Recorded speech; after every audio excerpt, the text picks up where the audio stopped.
Good morning everyone. Today we are going to start with a new topic that is need of accounting. It is a basic of topic. C. Except a company, the other institution and persons are not legally bounded to keep the books of account. But under Companies Act, a joint stock company is legally bounded to do so. If the non-organization do not keep accounts, they may face serious difficulties of not maintaining them. हर organisation और institutions legally bounded नहीं होते हैं कि वो books of accounts रखें, ठीक है, पर वो डिफ़िकल्टीज़ फेस करेंगे अगर वो अकाउंट्स की बुक्स मेंटेन नहीं करते हैं, ठीक है। वो इसीलिए फेस करेंगे डिफ़िकल्टीज़ क्योंकि डे बाय डे रोज़ अलग अलग प्रकार के ट्रांजेक्शन्स हर ऑर्गेनाइजेशन और इंस्टीट्यूशंस में होते हैं और ह्यूमन की जो मेमोरी है, आपकी जो मेमोरी है वो इतनी ज़्यादा लिमिटेड होती है कि आप हर ट्रांजेक्शन्स को याद नहीं रख सकते।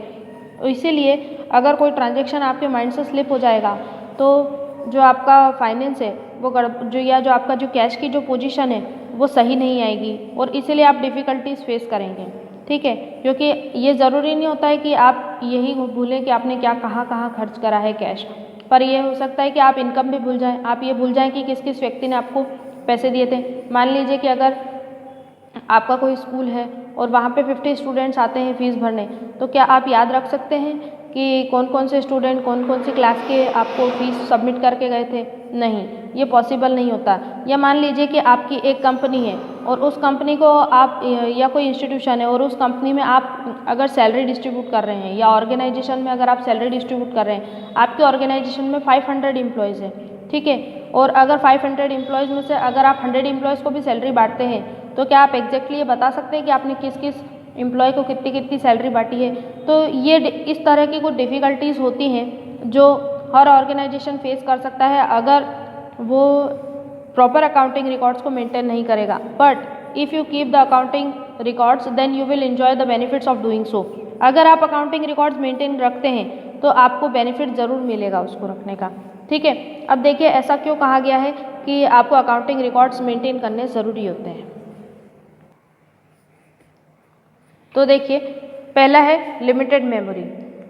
देखिए जैसा मैंने क्या कहा था कि no businessman can remember all his transactions, hence it is necessary for him to keep the systematic account of his transaction so that errors may not occur. देखिए अगर हर एक ह्यूमन मेमोरी जो रहती है वो लिमिटेड रहती है, चाहे वो बिजनेसमैन की मेमोरी हो या नॉर्मल मैन की मेमोरी हो, ठीक है। तो लिमिटेड मेमोरी, कम मेमोरी के कारण क्या होता है कि हर व्यक्ति कोई भी ट्रांजेक्शन्स जो डेली लाइफ में होते हैं उसको याद नहीं रख सकता, कुछ ना कुछ तो उसके दिमाग से स्लिप हो ही जाता है, वो भूल जाते हैं। तो इसलिए ज़रूरी होता है कि हर बिजनेसमैन प्रॉपर और सिस्टमेटिक अकाउंटिंग ट्रांजेक्शन्स को मेंटेन करें ताकि किसी भी तरह की एरर ना हो।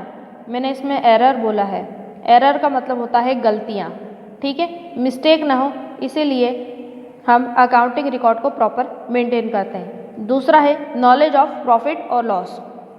Everybody is well aware of this words, that is profit and loss. If any business takes place, your business may face profit or loss. The businessman can know the exact profit or loss of a business during an accounting period by keeping accounts properly.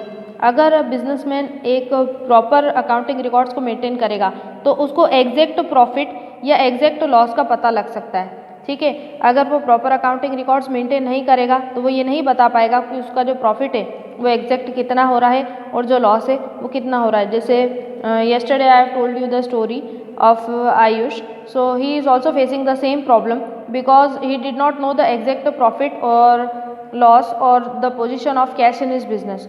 मैंने जैसा कि आपको कल भी बताया था कि एक आयुष नाम का लड़का था और वो काफ़ी सक्सेसफुल बिजनेसमैन होता है, पर क्योंकि उसकी मेमोरी भी लिमिटेड थी वो हर ट्रांजेक्शन याद नहीं रख पाया और क्योंकि उसने प्रॉपर बुक्स मेंटेन नहीं कर रही थी तो इसलिए वो ये भी नहीं बता पाया कि उसका प्रॉफिट कितना हो रहा है बिजनेस में और अगर वो लॉस फेस कर रहा है तो क्या फेस कर रहा है, ठीक है। लास्ट वाली स्टोरी में वो सक्सेसफुल बिजनेसमैन था पर उसका जो एग्जैक्ट प्रॉफिट था बिजनेस का वो भी वो नहीं बता पाया। The third point is knowledge of financial position. Every businessman wants to earn profit, therefore he is anxious to know from time to time as how much he owes to other and how much others owes to him, how much expenditure incurred on different items, etc. Hence systematic accounts are essential. देखिए, हर businessman ये जानना चाहता है समय समय से कि उसकी जो फाइनेंशियल पोजीशन है वो कितनी है। जैसे मान लीजिए कि उसने अगर लोन लिया था तो उसको कितना लोन पेमेंट करना बाकी है, और अगर कोई उसके फ्रेंड ने हमसे लोन लिया है या उससे लोन लिया है, बिजनेसमैन से लोन लिया है, तो वो उसके फ्रेंड पे कितना इंटरेस्ट और कितना कैश डिमांड करता है। ठीक है। फिर अगर कोई पर्टिकुलर आइटम आप खरीद के लाए हैं बिजनेस में, जैसे मान लीजिए कि आपने रॉ मटेरियल खरीदा है। ठीक है। अगर आप रॉ मटेरियल परचेस करके लाए हैं गुड्स बनाने के लिए, तो आपने रॉ मटेरियल पे कितना एक्सपेंडिचर किया है। या फिर आप ये भी बता सकते हैं कि जो आपका बिजनेस है उसमें आप एडवर्टीजमेंट पे खर्चा करते हैं। सभी जने जानते हैं कि एडवर्टीजमेंट क्या होता है, और एडवर्टीजमेंट बहुत एक इम्पॉर्टेंट चीज़ होती है बिजनेस में, क्योंकि बिना एडवर्टीजमेंट के किसी भी प्रोडक्ट को बेच पाना काफ़ी मुश्किल हो जाता है। तो फाइनेंशियल पोजीशन का पता लगाना ज़रूरी होता है, और हर बिजनेसमैन बहुत ही एंशियस होता है कि उसको उसकी फाइनेंशियल पोजीशन पता लगे अलग अलग समय पे। तो इसलिए अगर आपको आपकी फाइनेंशियल पोजीशन का पता लगाना है तो ये ज़रूरी होता है कि आप अकाउंटिंग रिकॉर्ड्स को मेंटेन करें। उसके बाद है knowledge about purchase and sales. Everybody is well aware of this term purchase and sales. मतलब आपने खरीदा कितना है सामान और बेचा कितना है। परचेज में एक कंपनी क्या परचेज करती है? परचेज में एक कंपनी रॉ मटेरियल परचेज करती है। रॉ मटेरियल परचेज करके लाती है कच्चा माल, इसको हिंदी में बोलते हैं। रॉ मटेरियल परचेज करके लाती है, फिर उसको प्रोसेस करती है, उसको मशीन में डालती है और बनाती है, और जब वो बन के तैयार हो जाता है तो वो फिनिश्ड स्टॉक कहलाता है। ठीक है। तो आपने कितना सामान खरीदा है और कितना बेचा है, इसके बारे में भी हर व्यक्ति को जानकारी होना बहुत ज़रूरी है। The proprietor of the business immediately and easily know from the accounts as how much goods have been purchased and sold, how much goods have been returned by customer and how much goods have been returned to supplier। देखिए, हमारे साथ दो व्यक्ति जुड़े हुए रहते हैं। एक व्यक्ति होता है हमारा कस्टमर, ठीक है, और एक व्यक्ति होता है सप्लायर। सप्लायर वो व्यक्ति होता है जिससे हम रॉ मटेरियल परचेस करके लाते हैं। ठीक है। मान लीजिए कि किसी कस्टमर ने हमें हमारा सामान वापस कर दिया। ठीक है। तो हमने पहले उससे सेल करी होगी। ठीक है। हमने पहले सेल करी होगी और उस व्यक्ति को हमारा सामान पसंद नहीं आया, तो उसने हमें वो सामान वापस कर दिया। ठीक है। और सप्लायर से हम परचेस करके लाए होंगे सामान। सप्लायर से जो गुड्स है, रॉ मटेरियल है, वो हम परचेस करके लाएंगे। और मान लीजिए कि अगर हमें वो सामान पसंद नहीं आया तो हम क्या करेंगे? उस व्यक्ति को वापस रिटर्न कर देंगे। ठीक है। तो हमें यह भी पता होना चाहिए कि हमारे कितने कस्टमर्स ने हमें सामान रिटर्न करा और हमने किसके सप्लायर को सामान रिटर्न करा। ठीक है। अगर हम ये सब चीज़ें नहीं बता पाएंगे तो जो हमारी एग्जैक्ट फाइनेंशियल पोजीशन है वो भी हमें नहीं पता चलेगी और प्रॉफिट और लॉस भी हमें नहीं पता चलेगा। उसके बाद है knowledge of business needs. See every businessman must have their knowledge of business needs. If the businessman keep the proper books of accounts, then he must know the needs of the business or the requirements needs by business. For example, if the raw material gets finished after some times, then you must purchase the raw material according to your need. अगर businessman proper books of account maintain करेंगे तो वो ये जान पाएंगे कि जो आपके बिजनेस की नीड्स हैं वो क्या है, आपके बिजनेस की रिक्वायरमेंट्स क्या है। ये सब चीज़ें बुक्स अकाउंट मेंटेन करने से ही होता है। जैसे मान लीजिए कि आपकी रॉ मटेरियल फिनिश हो गई है, तो जितना आपको ज़रूरत है आगे या जितनी आपकी आगे नीड है, आप उतना रॉ मटेरियल आगे परचेस कर सकते हैं। फिर है नॉलेज ऑफ स्टॉक। देखिए, स्टॉक मतलब स्टॉक कई तरीके का होता है, और स्टॉक सोल्ड स्टॉक भी होता है, अनसोल्ड स्टॉक भी होता है, रॉ मटेरियल भी होता है, वर्क इन प्रोसेस भी होता है और फिनिश्ड स्टॉक भी होता है। मतलब जो गुड्स होते हैं उन्हें अकाउंट्स में स्टॉक कहा जाता है। ठीक है। जो आप सेल करने के लिए लाते हैं, तो जो सामान बिक जाता है वो सोल्ड स्टॉक कहलाता है।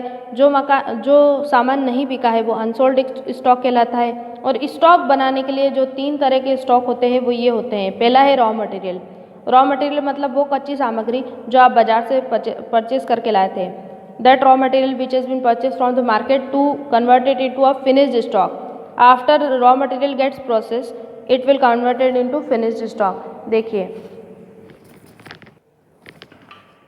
it is a process of a factory that one businessman can purchase a raw material, then it will process it and then after that it will convert it into a finished stock. पहले businessman raw material खरीद के लाता है, उसके बाद उसको machine में डाल के प्रोसेस करता है और पैकिंग करने के बाद वो फिनिश्ड स्टॉक में कन्वर्ट हो जाता है, जो कि मार्केट में सेलिएबल होता है या हम उसे बेच सकते हैं मार्केट में। तो बिक जाता है जो स्टॉक, उसे सोल्ड स्टॉक बोलते हैं। और जो स्टॉक नहीं बिकता है, whatever the stock is unsold, that is known as unsold stock. जो स्टॉक नहीं बिक पाता है, which is not sold in the market, that is called unsold stock. जो नहीं बिक पाता है उसे अनसोल्ड स्टॉक बोलते हैं। सो आज इतना ही, और अगर आप लोगों को समझ में नहीं आया है और if you have any doubt then you can ask me later. Okay bye.